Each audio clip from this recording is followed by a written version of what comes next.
copy that same feeling you just had. Beautiful. That sounded quite easy. Yeah. A lot of the content that I share on my YouTube channel is very focused content. We're talking about one problem, and we're talking about why that problem happens and what the effect of it is. And then a little drill that helps you feel how to do it more efficiently or more healthily.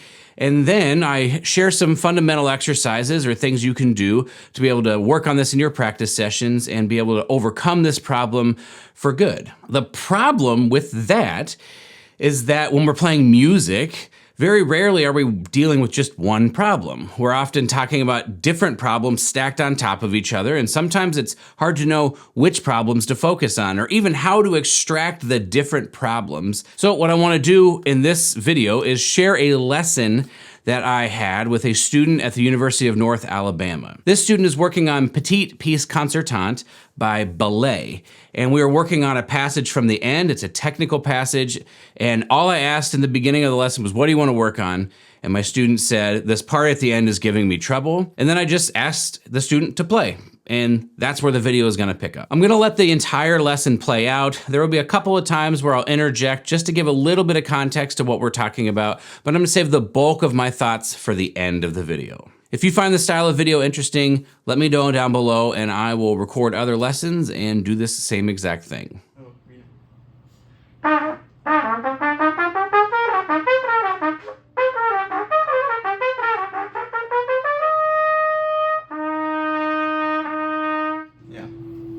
So, if you were to guess why you're struggling with this, what would be your guess? My air is not consistently the same throughout the whole day. Cool.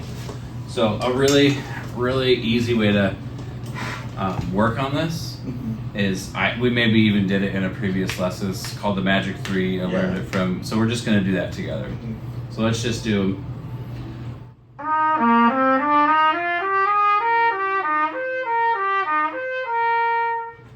that much, nice and slurred.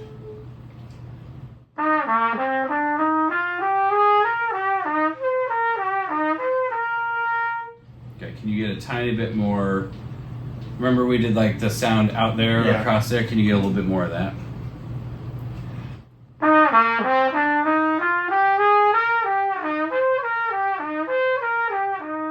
Yeah. But that was like, not only did it just immediately sound better, but it felt like there was more air support underneath, right? So then also the lick worked better. Really quickly here, there are two concepts that I was talking about with my student that I have actually talked about on my YouTube channel before, but it's possible you haven't seen those videos. So one of them is this concept called the Magic 3, and we're gonna go over the rest of it in this video, but I'm going to leave a link down below to a video I made where I explained exactly what it is, so if you wanna try this, you can do that.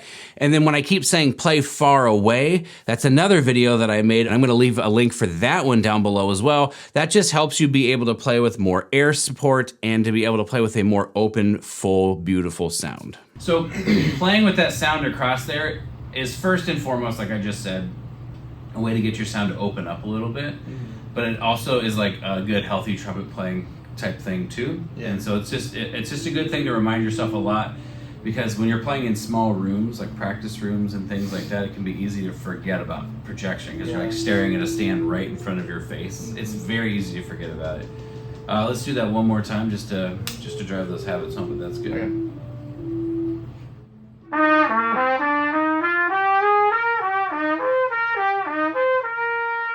Okay, now can you go?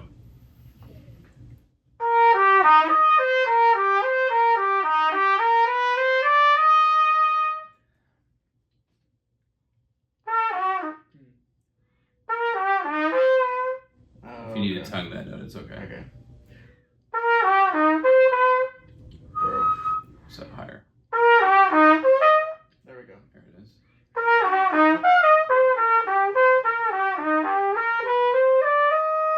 Good. So we're just gonna let's just break this down. So part of this is like figuring out, okay, even when we slow it down, even when we slur it, obviously this beat is still giving you trouble. So let's go. And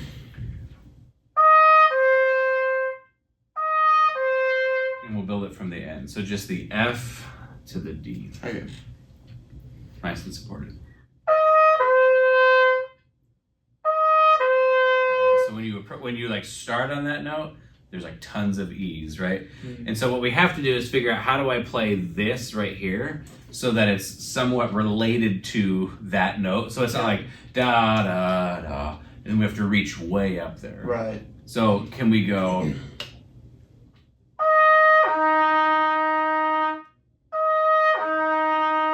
And see if we can kind of keep that same intensity of air and just like aim a little lower. Okay.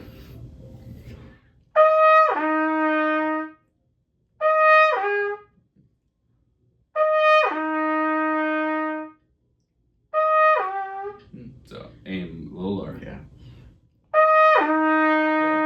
It's like when you go after it. So now go.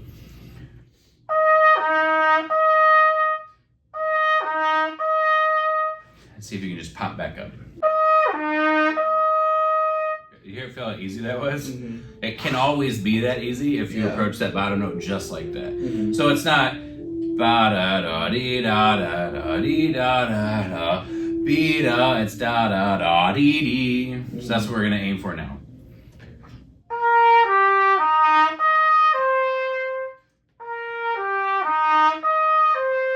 Try to copy that same feeling you just had. Beautiful. That sounded quite easy. Yeah. Hypothetically, can you slur it?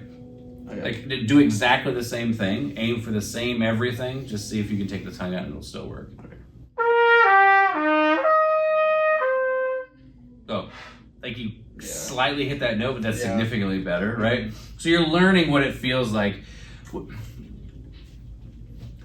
Trumpet playing is like this balance, right? And a lot of people, when they play the lower register and they're kind of chill, and then they play the upper register and they're trying to work really hard, it makes it harder than it needs to be. What I think is better for the trumpet is if you try to bring everything sort of towards this middle ground, right? Where you're not forcing the upper register, you're not like trying to make it work, you're just playing with lots of support and energized air, and there's the tongue position thing there too.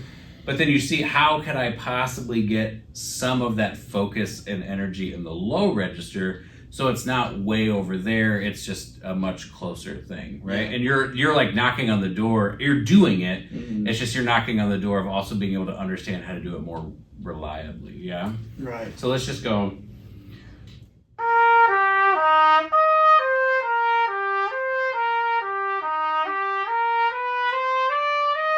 So it's fine with me if you tongue that note, but try to slur the rest of it. Yeah.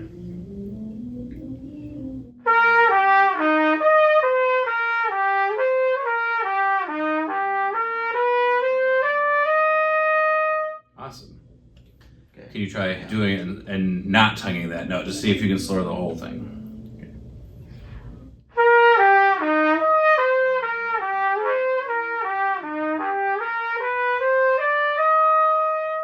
So like super effortless. Yeah, sounds great. Okay, now let's see if we put the whole thing together.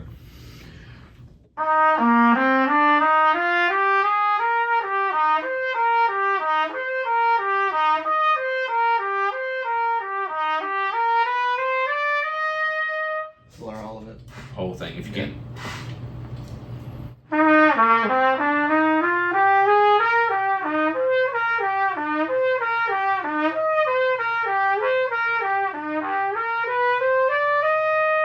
Beautiful. Really, really nice. Yeah, so now we've laid, when you're dissecting and trying to understand how to get like practice, right? A lot of times, what a very effective tool is to strip away all of the technique and the difficult parts. So you're gonna play it slower, you're gonna not articulate, so you can just kind of get it down to this baseline, almost as if this were like a flow study, right? Where it's just like you have that kind of ease, and then figure out, okay, how do I navigate that? And then we broke this down even further, right? So that we could figure out, well, how do we, because it's a little bit, the octave is a little bit of a, a different demand. So now what we're gonna do is we're not gonna think of these as staccatos, we're gonna think them as just as long, but we're gonna add the articulation.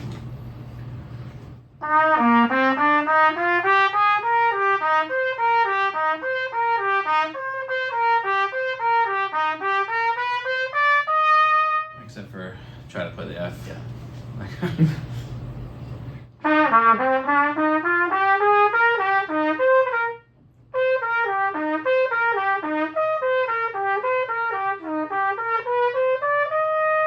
Good. This is good. Can you get a tiny bit, like I'm hearing a little bit.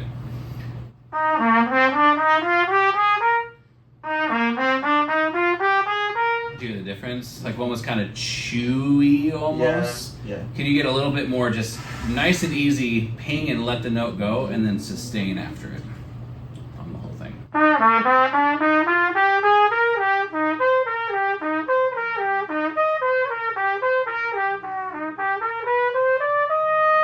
Good. And then that happened there, because of focus. Yeah. Right? It's not that you can't do it, it's just sometimes it's really hard to stay totally mentally engaged. Yeah. And you made it through like the hard part, right? The hard part. Yeah. With ease, you're like, I made it. So it's just like, just staying super focused. Right. All right, so now we can we want to shorten the notes up a little bit, make them a little bit more stylistically appropriate. Mm-hmm. I I still think long-ish is good for this tempo, but now we're going to try to play it a little bit more musically appropriate. Okay.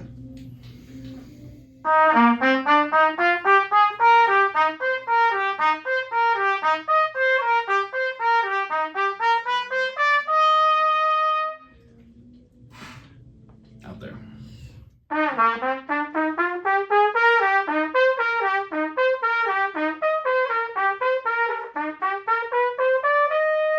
Good, okay. Yeah, so it's just just getting down. Right. Yeah, it's like you've almost taken the thing I was talking about to enough of an extreme that now it's like you're like staying in the upper register and you're not getting. So just opening up a little bit there is good. Yeah. So what I heard there was this. Do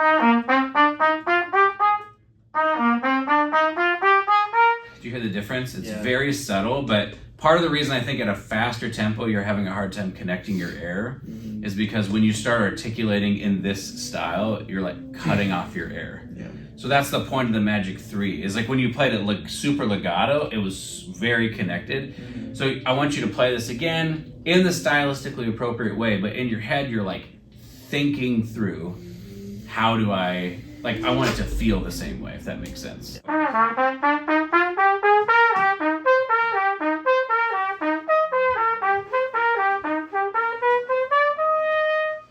Good. So articulation in general is something we should talk about it in the next session. Just getting a little bit more easy ping on it. There's a little bit of air in the articulate. I don't know if you can hear that. Yeah. But it's like it's coordinated, like it's happening when you want it to, but it's not quite as like pingy as mine is, right? So we'll work on that later. That will help this style and make it easier. But can we go play it exactly the same way you did just now? Don't do anything different. It's just coordinating a little faster.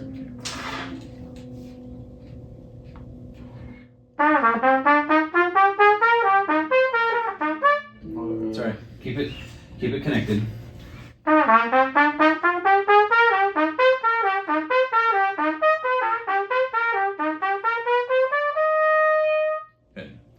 Okay, so just go ahead and fire it up one more time, but now we're going to try this approach after going through the Magic 3. All I want you to focus on is just connection. Okay. Like it's okay to play the sounds you want to play and everything like that, but focus on feeling like you're still playing connected. So on your side, it might feel like you're playing too long. Yeah. But on my side, it will sound articulate, beautiful, and connected. Mm-hmm. And like we want that more than we want just short. Okay. Does that make sense? Yeah. All right, give it a shot. Don't forget to play across the room. One more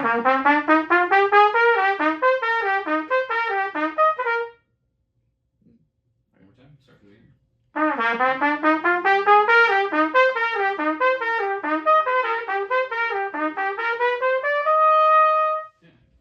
Much better, right? Yeah. I hope that was helpful for you to be able to see how I would listen to a student, how I would break down what's going on, and to help them be able to improve. As you can see, it's not just, oh, he struggled with this one thing, but there were a couple of different things going on. And so we just took the time it took to be able to understand this is this problem, and then we're gonna synthesize it all together at the end. And I think there was significant improvement. I actually wanna play the first run and the last run back to back real quick so you can hear the improvement that happened.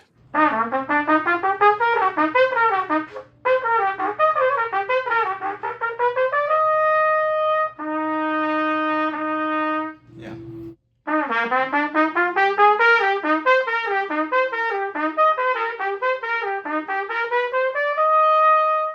To me, this isn't just what a lesson should look like. This is actually what practice sessions should look like as well. In practice sessions, you're gonna come across a problem, and then you have to decide, what do I think is the problem here? So I asked my student, what do you think you're struggling with?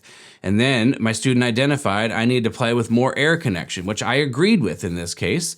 So we worked through that with the Magic 3, which is a solution to that problem. There were other problems that came up. The Magic 3 wasn't just an instant cure for everything, so we had to dig even further into understanding how to slur octaves, which brought up another great conversation. And then we put that back into everything, and all of a sudden we had this beautiful slurred version of everything where it felt easy and it was healthy. This is something I recommend for practice sessions. Taking something difficult, breaking it down to a more basic and healthy level, and then building it back to that complex level, but keeping the health that you had. Practicing the right way is incredibly vital to being able to reach your goals on the trumpet. If you want to dive even deeper into what I mean by practicing the right way, click the video on the screen and check that out. We'll see you in the next video.